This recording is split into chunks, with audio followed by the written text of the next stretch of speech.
Good morning. So it's good to see all of you again and new faces. So this is my third feast and I've really enjoyed the past two, and this one's great as well so far. So as always, I appreciate you coming out early to hear my seminar, and I'll look forward to any comments or questions you have at the end of the discussion. As I think it's up there, you know the title is It's Okay. So in November 2023, while looking for a topic for the ladies' meeting I have at my house that month, I came across a poem I had written on February 7th, 2022. The title is, It's Okay. It's okay to be human. It's okay to be me. I decided to write an introduction and closing to the poem and share it at the meeting. It's a very personal poem and needs to be read in the context of my opening and closing comments. I felt vulnerable sharing it, but I decided to take the risk. From that small step, I have decided to share it with others. The meeting topic was the permission slip. The following is a modified version of the text I sent ahead of time to the ladies who come to the meeting. I am posing this question to you as well. There are simple pleasures in life that cost very little, which we would love to do, but we rarely allow ourselves to enjoy. In the context of the choices being perfectly permissible by God, if you could write yourself a permission slip to do something your heart desires, what would you like to do? Maybe there are a few things that come to mind, or maybe you need permission to change something deep inside. I'll share some thoughts and we will talk about our permission slips and why we don't allow ourselves to enjoy those things more often. That's the end of my text to the ladies. I chose a permission slip because I think at times we need encouragement or a little nudge to do something nice for ourselves. We need someone to give us permission. At the end of my seminar, I'll read my poem and permission slip. I read the book, Healing the Shame That Binds You by John Bradshaw as part of my research for a different seminar. From his book and my other research, I became aware of so many things that have restricted my life. There are mental lists of things I should do, I must do, and I should not do. My inner critic is quick to remind me of them, even though many items on the list are unnecessary. When I was growing up, I was expected to be the perfect child. There was a standard I was supposed to automatically know, understand, and obey. I was supposed to talk or be quiet at the appropriate times. I could look but not touch anything on display. I was to be an adult in a child's body. Because I was expected to be perfect, I never felt it was okay to be me. To be me means I am human and make mistakes. But since I wasn't supposed to make mistakes, I could not accept the real me with all of the accompanying frailties of being human. Today, I want to share some of my experiences in this area. I will also talk about the meaning of the words perfect, perfection, and perfectionism. I believe we can carry emotional weight from the actions and expectations of others without realizing how heavy that burden is or how it may be negatively impacting our lives. I hope by sharing my story in this area and later the story of Jane, that it may be encouraging to you if you have been affected by any of these things I will mention. As children, and many times as adults, we are expected to do the right things according to the standards of another. As a child, I learned to live surrounded by do's and don'ts. I never knew when I was going to receive a verbal reprimand for breaking a rule I wasn't aware of. There didn't seem to be very much neutral space. I didn't have siblings at home to fight with, learn from, or be loved by. I was trying to figure out how life worked alone in my young mind. Here's an example. At a very young age, I was already holding myself accountable if I did something I knew was wrong. I lied to my parents once as a child to avoid a spanking. I knew it was wrong to lie, but I couldn't deal with the spanking I would get if I told the truth. I had been with my parents at the home of one of their friends. Another child was visiting as well, about my age. She decided to jump on the bed. It was probably an authentic feather bed. Later at home, after I had joined her, later at home, when asked if I had done that, I told my mother no. So I tried to remember, a short time after that, I tried to remember the day of the week I lied, and I planned to think of my sin on that day each week to punish myself. I did not understand the concept of asking God's forgiveness or how to forgive myself. I learned to hold myself accountable from a very young child for anything I thought could be my fault. I waited until I was an adult with 4 children of my own to confess to my mother that I had lied about that incident. We all have things to work through from our childhoods. This is not about blaming parents, and I want to repeat that. This is not about blaming parents. Those of us who are parents have left our own difficulties for our children to work through. We, as well as our parents, may have been trying to do the best we could while dealing with life's problems. If we can find a way to feel our feelings, to be honest and speak the truth about a situation, then we have the opportunity to self-correct. Denial sidetracks us from what God wants us to do and where He wants us to go. We can listen to God's nudge to change our attitude, our thoughts, and actions. If we cannot acknowledge and face the truth, then we cannot change and we cannot be free. Children and adults need rules. The Bible gives us the 10 Commandments and other guidelines for loving God and others. They are appropriate and they bring freedom. The restrictions I'm speaking about do not bring freedom. Now I want to discuss the meanings of the words perfect, perfection, and perfectionism. We are familiar with Matthew 5:8. Matthew 5:8.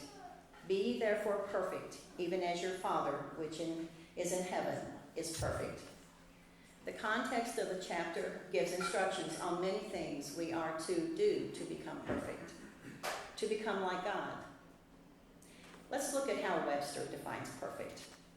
Number 1, being entirely without fault or defect, flawless. Number 2, satisfying all requirements, accurate. 3, corresponding to an ideal standard or abstract concept, like a perfect gentleman and letter perfect. In the Old Testament, the Hebrew word for perfect connotes wholeness, soundness, integrity, being complete, upright. The word perfection has a similar connotation of completeness. In the New Testament, perfect is also the sense of completion, as in growth, mental and moral character, or wholeness, of full age. We are admonished to emulate the character of God. It's a process to become whole and complete. Ecclesiastes 7:20. Ecclesiastes 7:20. Surely there is not a righteous man on earth who does good and never sins. God is perfect, and we are to become like God. But in this human form, we will never reach the level of never making a mistake or of being perfect. Ecclesiastes 7:20 makes that clear. We can relate to the example of a child wanting to copy his or her parents. The child wants to be like mom or dad. A child doesn't stop trying just because he or she is small and can't do the big things like mom or dad. The child does what he or she can until they reach the maturity to be like mom or dad. It takes time to learn and grow into adulthood. It takes a lot of falling down and getting back up just to get better at living a physical life. We don't condemn our children for tripping and falling as they learn to walk. Why are we so hard on ourselves when we trip and fall as children of God? It's part of the process. God sees our effort to become like him. I believe we are here to learn lessons that are meant to help us for eternity. We are created in this human form for a reason, maybe many reasons. My personal thought is that the journey of a lifetime is not enough to reach the goal of becoming like God. He sees our heart's desire to become like him. We pursue becoming our best self, and in God's time, we are transformed into a spiritual being, into his kingdom. Hebrews 5, verse 8. Hebrews 5, verse 8. Although he, Yeshua, was a son, he learned obedience through what he suffered. We also learn from what we suffer. We have a body of flesh, and God has given us a spirit that is self-aware. The ability to understand, reason, plan, and create. A way to know him, a path we can choose to have the gift of his Holy Spirit. It's a process for each person. We each have our own personal areas that need to be transformed. Now I'm going to talk about perfectionism. Perfectionism can be healthy or unhealthy. Healthy perfectionists set lofty goals, have high standards, and work relentlessly hard for their success. They are achievement-oriented. They desire growth, enjoy being challenged, and problem solve well. Their perfectionistic tendencies are a strength, not a weakness. They can also be called high achievers who pursue excellence. They are self-motivated and have drive to overcome adversity and achieve success. Unhealthy perfectionists are failure-oriented. In their desire for success, they are focused more on avoiding failure, resulting in a negative orientation. It can be a fast and enduring track to unhappiness. They don't understand unconditional love. To receive affection and approval, they feel they must have a flawless performance. They may struggle with low self-esteem and problems in daily functioning when they inevitably make mistakes. They are quick to find fault and are overly critical of mistakes. They shrug off compliments and forget to celebrate their successes. Unhealthy perfectionism is a trait that makes life an endless report card on accomplishments or looks. We may see healthy and unhealthy perfectionists in the people we know. Maybe in our spouse, a parent, a sibling, or a child. At work, it may be our boss or a coworker. Or maybe we live with one all of the time, the person we see in the mirror. Here are some signs of unhealthy perfectionism. All or nothing thinking. High achievers are satisfied with achieving excellence or something close. Almost perfect is a failure to an unhealthy perfectionist. Being highly critical. These perfectionists are more critical of themselves and others than a high achiever. They hone in on imperfections and have trouble seeing anything else. Feeling pushed by fear. They tend to be pushed by fear of anything less than a perfectly met goal. Having unrealistic standards. Unhealthy perfectionists tend to set goals that are unreasonable and out of reach.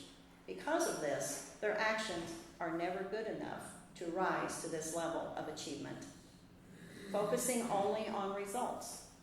They see the goal and nothing else. There isn't any joy in the process of growing and achieving success. Feeling depressed by unmet goals. Unhealthy perfectionists tend to beat themselves up and wallow in negative feelings when their high expectations go unmet.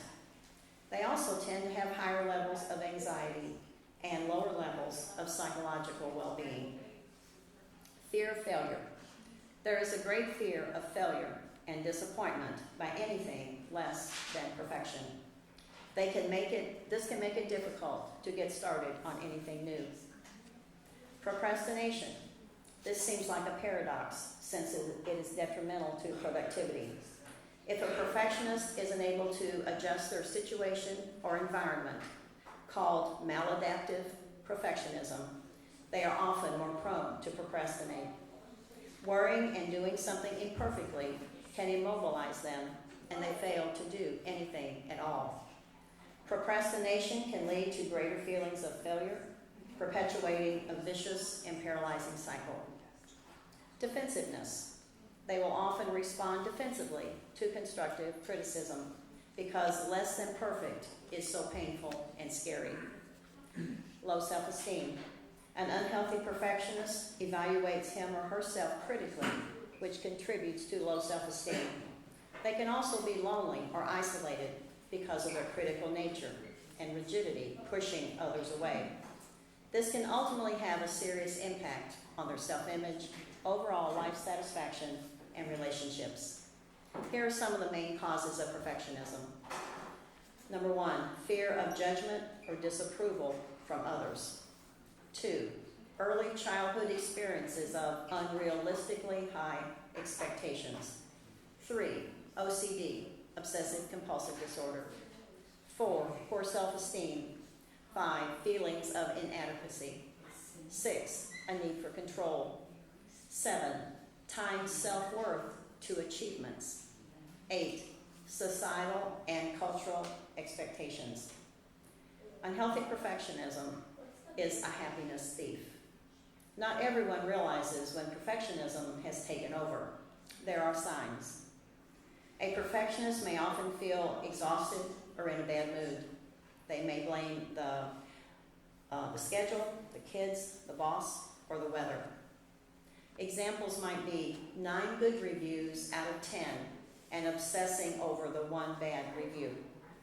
Earning straight A's in a class and falling to pieces when receiving a B. Never delegating because no one can do the job as well.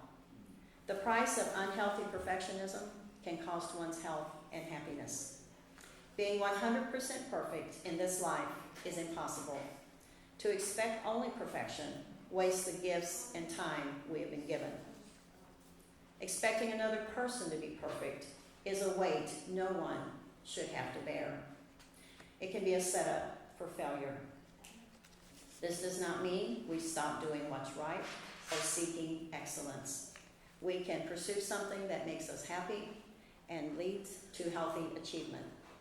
We can focus on becoming like our father and elder brother, not beating ourselves up and becoming unprofitable because we make mistakes along the way. I read a quote from Michael J. Fox that brings some perspective to perfection. He said, "I'm careful not to confuse excellence with perfection. Excellence I can reach for. Perfection is God's business." I agree that God is the final authority on what perfection is. We can too easily get caught up in what other human beings think we need to do to be perfect. To become more balanced in viewing perfection, there are a few things we can do. We can become more aware of who we are. We can ask, does this task have to be perfect? We can ask for feedback from a trusted friend to see if our thinking in an area is balanced. We can become more authentic. Stop comparing ourselves to others. Acknowledge mistakes. Learn to value our true self, which helps take the sting out of criticism and empowers us to move forward. Accept what is. We may have to live with unmet goals. If we must keep a spotless kitchen, garage, or car, do it because we want to and not for others. Do it with joy or modify our version of what makes us happy. Take action.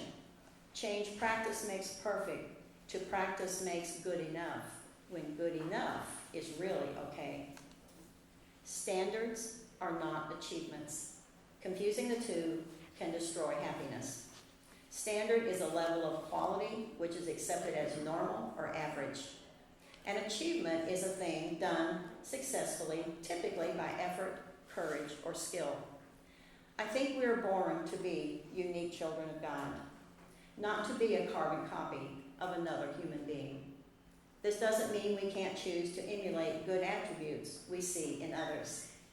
We build on the foundation we are born with. People and our environment affect all of us as we move through life. We have free will to follow God or not. We can gather a lot of emotional baggage as we go through life. It helps shape who we are through the years, good or bad. Carrying this mental weight will not make us perfect. The ultimate perfection applies to character. Perfect in this realm is not the size of our house or the type of vehicle we drive. We have free choice in the neutral areas of life. They aren't right or wrong issues. When we make a mistake, we can look for the lessons to be learned. Mistakes are stepping stones in our journey and are not meant to immobilize us. We can fail and recover. We stand back up. We are working toward the highest goal, to become like God. He loves us and invites us to live as his children, to become all that we can be. I like these lyrics in the song by Ray Boltz, I Think I See Gold. Don't stop. Don't give up. Don't give in. I think I see gold in the fire. When I suffer or make mistakes, I hope that the lessons I learn are not just for me. That in the right time and place, I can share those lessons to make someone else's journey easier. One of the most encouraging things for me is when I'm going through something difficult, is for someone to validate my experience. That person has wrestled with the same problem, which helps me know that I am not alone.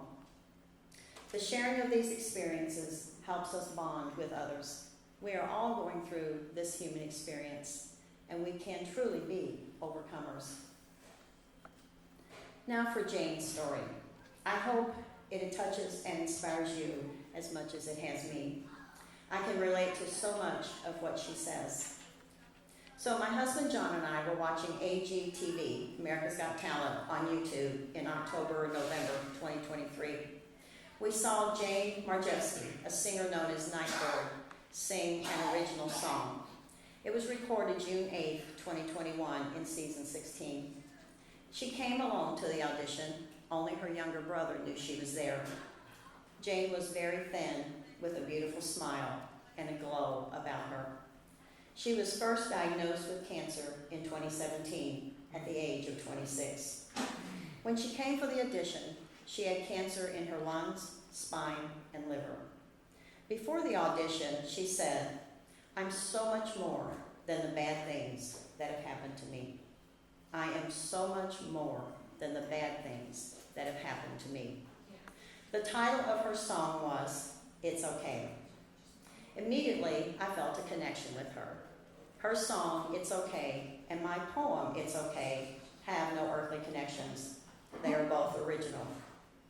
Our stories are completely different, but we came to the same realization through our experiences that regardless of the circumstance in life, it's okay. She received a standing ovation from the judges and the audience.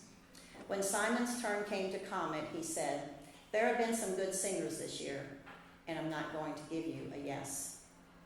There was a collective gasp from the audience. He said, "I'm going to give you something else," and he reached to hit the golden buzzer.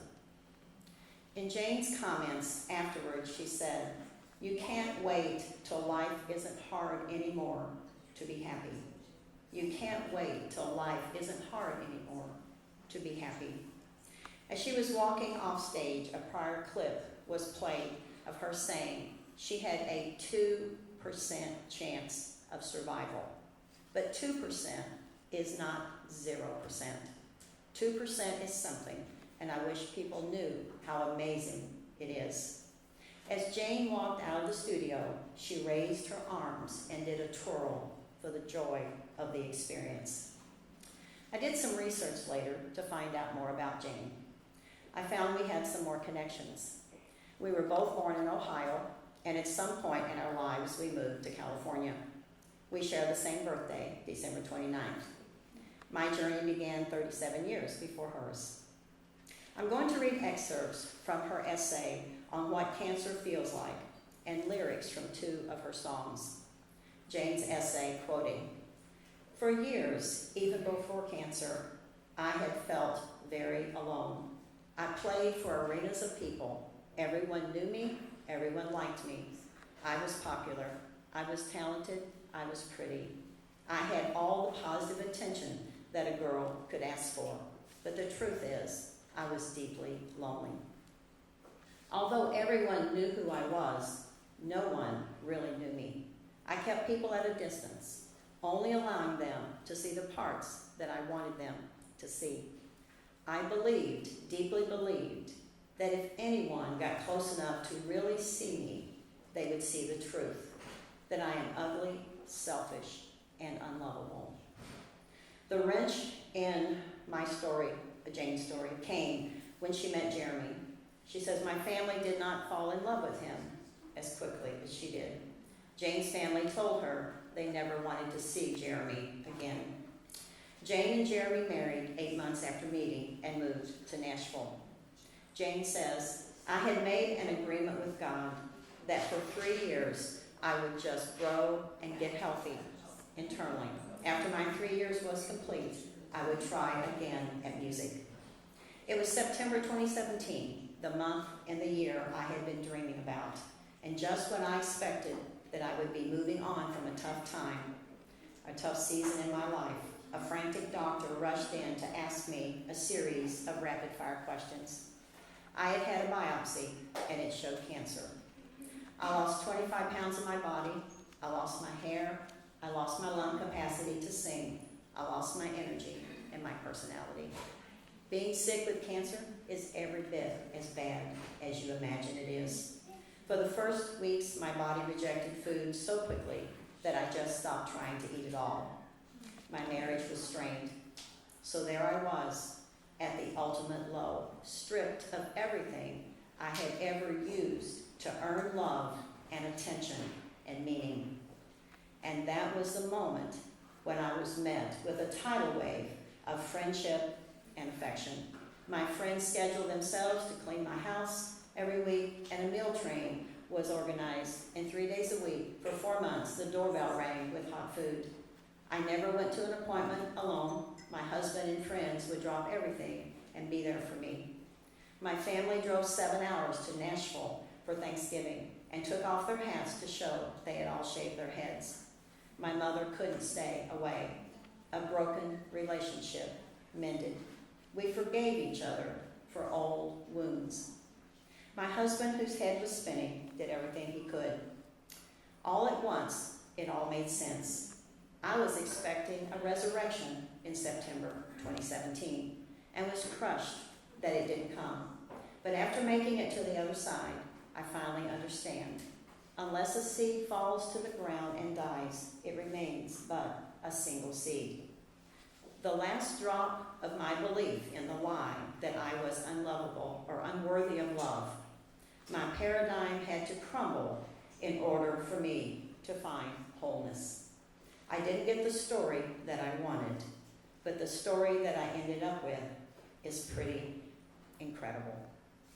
When I had lost everything, when it was impossible to pretend to be anything else, I was met with the most extravagant movement of love that I had ever seen.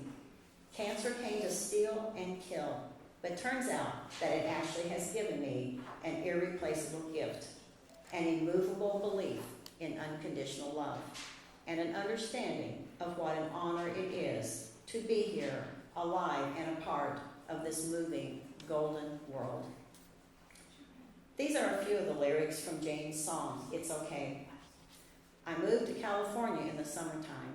I changed my name, thinking it would change my mind. Thought that all my problems, they would stay behind. I was a stick of dynamite, and it was just a matter of time. All day, all night, now I can't hide. Said I knew myself, but I guess I lied. Don't know why I take the tightrope and cry when I fall. All day, all night, now I can't hide. Said I knew what I wanted, but guess I lied. It's okay, it's okay, it's okay, it's okay. If you're lost, we're all a little lost, and it's all right. These are the complete lyrics from her song, It's the Story I'll Tell. The word you in the story refers to God. The hour is dark, and it's hard to see what you are doing here in the ruins and where this will lead. Oh, but I know that down through the years, I'll look on this moment and see your hand on it and know you were here. And I'll testify of the battles you won, how you were my portion when there wasn't enough. And I'll testify of the seas that we crossed, the waters you parted, the waves that I walked. Oh, my God did not fail. Oh, it's the story I'll tell. The waters you parted, the waves that I walked. Oh, my God did not fail. Oh, it's the story I'll tell. Oh, I know it as well. Oh, it's the story I'll tell. Believing gets hard when options are few. When I can't see what you're doing, know that you're proving you're the God that comes through. Oh, but I know that over the years, I'll look on this moment and see your hand on it and know you were here. And I'll testify the battles you won, how you were my portion when there wasn't enough. And I'll testify the seas that we crossed, the waters you parted, the waves that I walked, singing, oh, my God did not fail. Oh, it's the story I'll tell. Oh, I know it as well. Oh, it's the story I'll tell. All that is left is highest praises. Sing hallelujah to the Rock of Ages. All that is left is highest praises. Sing hallelujah to the Rock of Ages. Oh, my God did not fail. Oh, it's the story I'll tell. Oh, I know it as well. Oh, it's the story I'll tell. The following is the transcript from the last video that Jane did on January the 12th, 2022. Quoting, but here's the thing. Just because you're sad or grieving doesn't mean that you're not grateful. And it doesn't mean that you're not hopeful. It doesn't mean that you still aren't fighting for your life, that you still don't have it in you to keep going. But sadness and grief and mourning and lamenting and crying and screaming and being angry, these are ways that we honor what was lost. There are ways that we communicate it to the world. Heard a quote that says, sadness is the soul's way of saying this mattered. And I think grieving and feeling through all the emotions that you feel, the sadness and the grief and the injustice and the anger and the loss and the bargaining, that it's holy work. And it's scary to go down those dark roads, but you know what? Like those feelings don't leave you. You got to get to feel it. You can't fake the rest of your life like nothing bad happened, to just sing and whistle a happy tune all day. It's not what it is to be human. So everybody who might be getting a dose of this whole toxic positivity, just be happy, be happy, be happy. Don't do that. You don't have to do that. And you don't have to feel guilty for being sad. It's something I've struggled with a lot. Because I used to believe that if I was sad, I wasn't fighting hard enough, or I was not grateful enough, and that's not true. Be sad and be grateful, and look at the twinkly lights and feel your feelings, and it's all real. The joy and the pain is all real, and you don't have to pick one over the other, like it's beautiful or life is garbage. It's kind of both sometimes. Love you guys. Thanks for listening to my TED Talk from Bed Talk. Jane passed a week later on February 19, 2022, at age 31. She had cancer twice. The second time she was given 3 months. As Jane described it, she says, I have 12 Fridays left. Within a 2-week period of being told she had a few months left, her husband wanted a divorce. He couldn't cope with her illness any longer, and Jane did not have children. When the video was posted by Jane's family a few days after she passed, it was viewed more than 500,000 times in 2 hours. She left a legacy of being authentic, inspiring all of us who hear her story to see beauty in the ashes and praising God who did not fail her. Now I'll move on to my concluding thoughts, my poem, and permission slip. This is my open door to acknowledging that God made me human. I need to emotionally embrace that fact so I can move on to become my best self. After reading Bradshaw's book, I decided it's time for me to be free, to live my own life as God directs me. I decided it's time to pick more daisies, for those who know that poem. The foundation for this poem is loving God, loving myself enough so that I can love others. Nothing I say grants permission to do anything contrary to the love or law of God. Each line of the poem speaks to something that has been emotional for me. My definition of okay is, in this moment, I accept the reality of what is. The title of the poem again is It's Okay. It's okay to be human. It's okay to be me. It's okay if I'm not perfect. It's okay if I make a mistake. It's okay to need others. It's okay to leave footprints in others' lives. It's okay if I have desires. It's okay if you help me.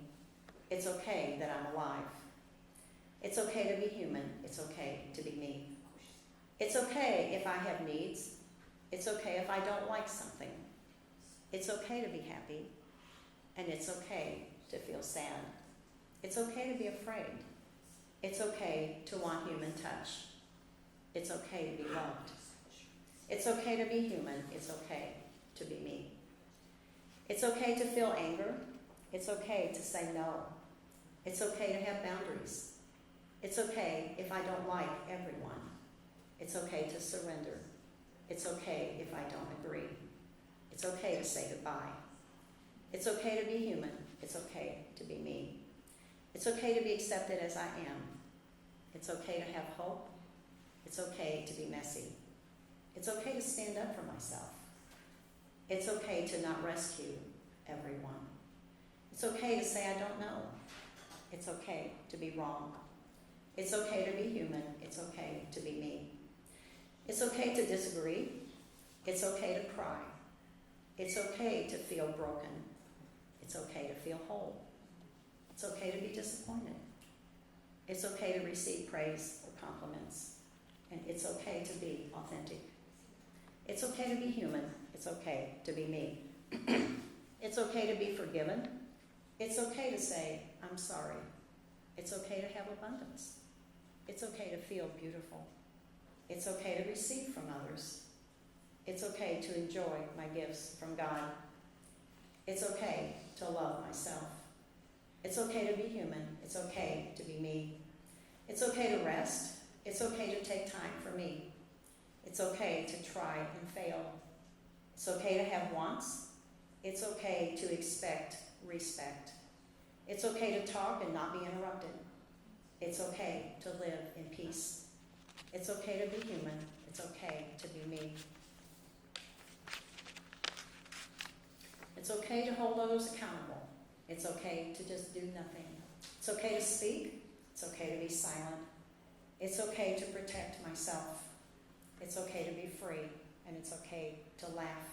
It's okay to be human. It's okay to be me. It's okay to give. It's okay to feel my emotions. It's okay if you don't like me. It's okay to share my gifts with the world. It's okay to sing.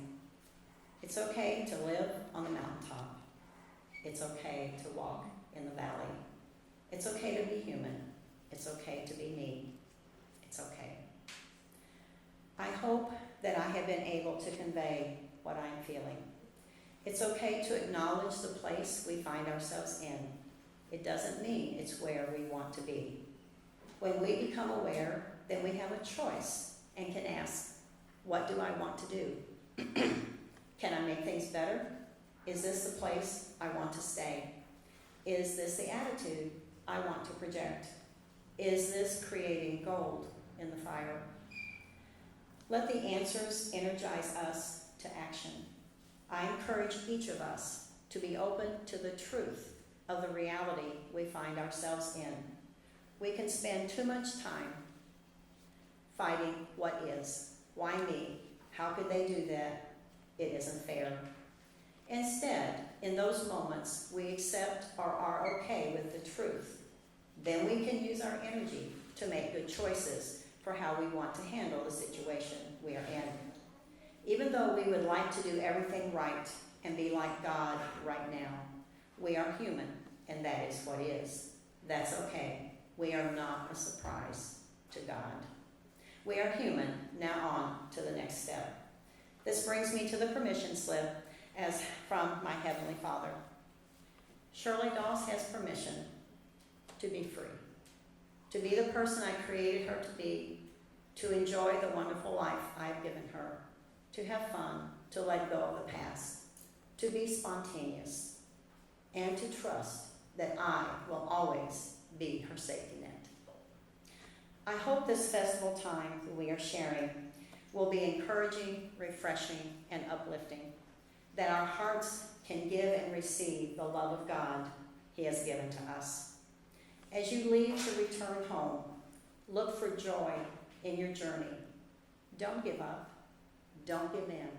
Don't stop now. Look for the gold in the fire. So, thank you.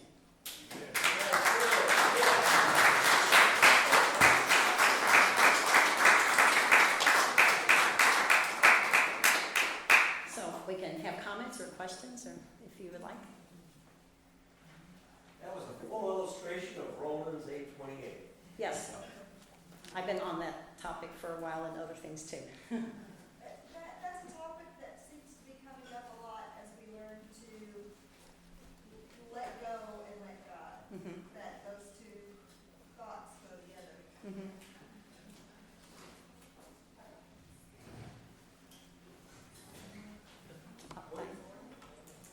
Diane and then Keith. The permission slip, I was given that assignment, and it is not as easy as it sounds. I just want to encourage you to just really take some time and meditate on what you have gleaned from Shirley's message, because it's not anything that you can just sit down and go, oh, I'm going to write myself a permission slip today. But please do it. Just meditate on what she shared. Go to the Word. Let Him be your guide. And just, it's important to see sometimes it on paper. That's what I just wanted to share with you. Thank you, Diane. Shirley, I asked you, I wrote down the wrong word or sentence that you said, but Okay. you said something to this effect. And you can't wait for life to be perfect to be happy. I wrote it Yeah. down wrong. I wanted to, so I can give it to you later. Yeah, I can give it to you. Yeah, that was a quote from Jane It was a quote. Marjewski. Mm-hmm. And that's what I wrote down as far as I can get with what I remembered. Thank you very much. I appreciate it. It was insightful. You kind of bit me a couple times when you were talking about procrastinators. I am a habitual procrastinator. A lot of reasons for that, and the reasons can be varied. Mm-hmm. But it is such a joy when you can break out of that procrastination and do something, and because it is so rewarding when you can overcome or meet your goals. So, those are things that God gives us. Thank you, Keith. Over here. Yeah.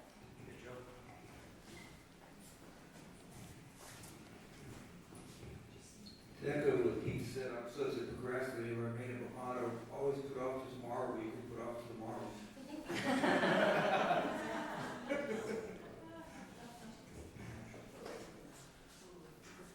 Okay, if that's, Anyone else? Comments, questions, questions? Hang on. Oh, no, you have to have a microphone. I told you the microphone. It'll be recorded. I just want to say that was very, very touching to me, and thank you. Thank you. oh, thank you. Praise God. That's all I can say at the moment.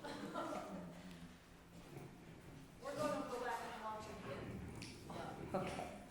I think it's really funny that this was the seminar today, because literally yesterday my mom, my aunt, my sister, and I, we were all talking, and I said how we are all human, and we are all living this life for the first time, and just trying to like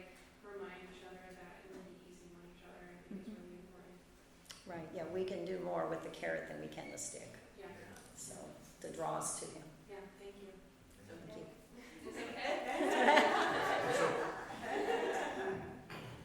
Again, to echo, thank you very much for the talk. It was very encouraging. The one thing that I really appreciate you driving home is that our great God accepts us where we are. Mhm. And we don't have to be good enough for him to hear us. Mhm. No matter where we're at, he's always there. So thank you. Oh, thank you. Oh, no. I'd say you again. I was just saying, yes, it's okay. Yes. Anyone else? First time. I'm thankful for the inspiration. We put your slide together. You mentioned 80s. Mhm. There you go.